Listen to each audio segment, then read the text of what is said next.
Tidbits from TNT, Thursday morning, October 17, 2024.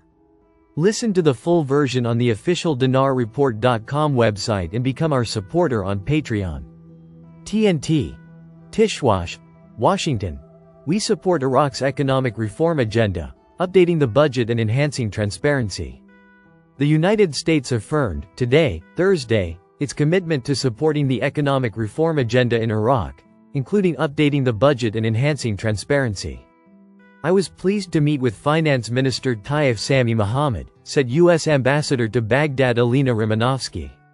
Economic diplomacy is a fundamental pillar of the comprehensive U.S.-Iraq partnership. She added, the U.S. government is committed to supporting Iraq's economic reform agenda, including updating the budget and enhancing transparency. Tishwash. Al-Sudani. The government has regained the confidence of citizens. There is no stopping in implementing projects and following up on them everywhere, and local governments are the second arm of the state after the ministries. This is the approach that Prime Minister Mohammed Shia al-Sudani relied on, who confirmed that the important achievement that was made is that his government was able to restore the confidence of citizens, especially in the service aspect, pledging to continue this. The Prime Minister visited Diyala Governorate yesterday, Wednesday, and opened the Baghdad-Kalis Road, with a length of 60 km, round trip, and several other projects, while he announced a package of new projects. Al-Sudani said during the visit, Diyala represents a miniature Iraq with its national diversity and has made many sacrifices, and it is shameful to talk about infrastructure in the year 2024. He explained that, following up on important projects through field visits to the governorates is an approach followed to determine the implementation rates and the most important problems and obstacles. Stressing the commitment to the principle of working in the spirit of one team between the federal government and local governments, which are the second executive arm of the government after the ministries.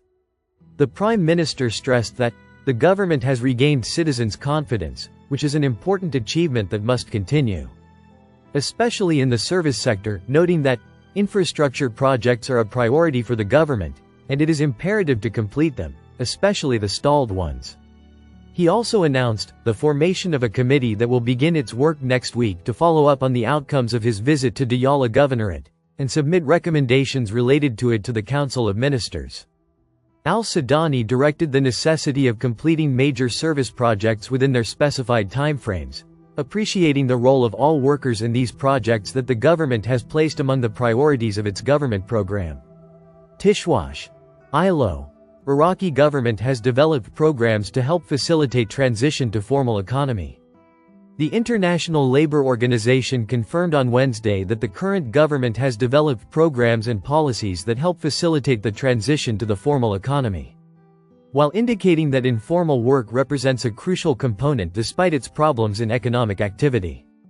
The International Labour Organization's country coordinator, Maha Kata, said at the National Conference on Informal Work and Paths Towards Decent Work in Iraq, which was followed by Al-Iqtisad News, that this conference addresses a very important and urgent issue, which is the issue of the informal economy and informal work, noting that the informal economy refers to the group of economic activities carried out by workers and economic units that are not covered either in law or in practice by formal arrangements or may be covered sufficiently.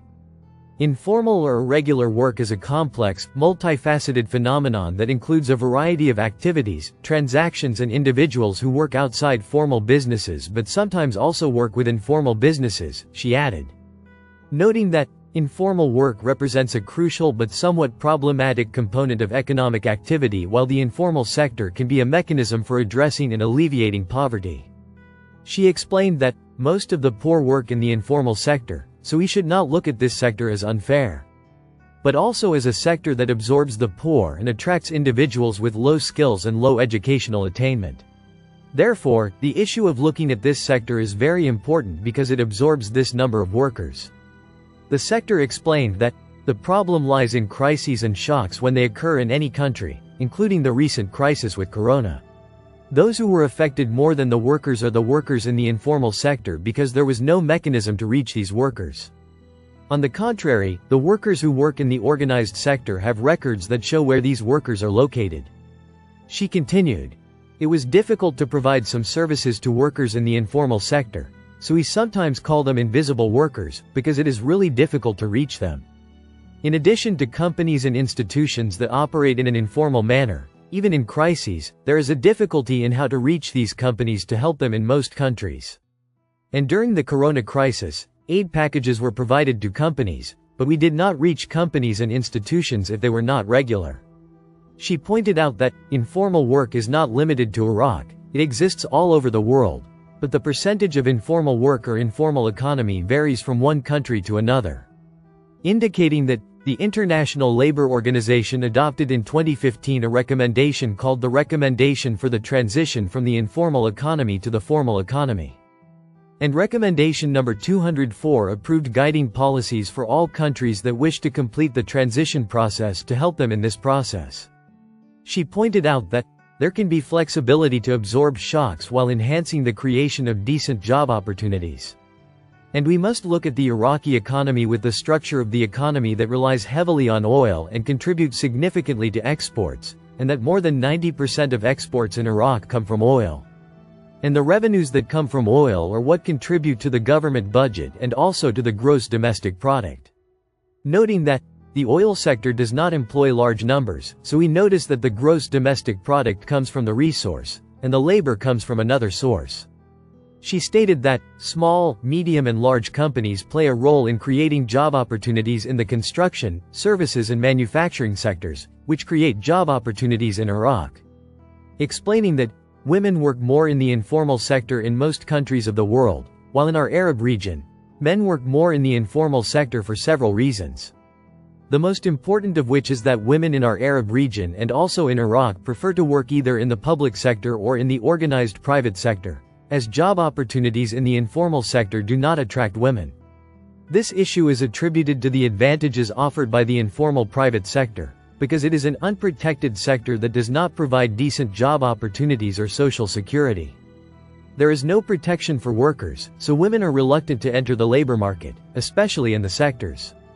We commend the current government for taking major measures and procedures to facilitate the transition through new legislation, including the Social Security Law and the amendment of the Labor Law in 2015. All of which helped move forward with the transition process. She added, there are current material policies, plans and programs being implemented by the government, including the recently launched National Development Plan, work to update the private sector development strategy, the policy of regulating small projects and developing small and medium enterprises, and others. All of these programs and policies will also help facilitate the transition process. Listen to the full version on the official dinarreport.com website and become our supporter on Patreon. Source: Dinar Recaps.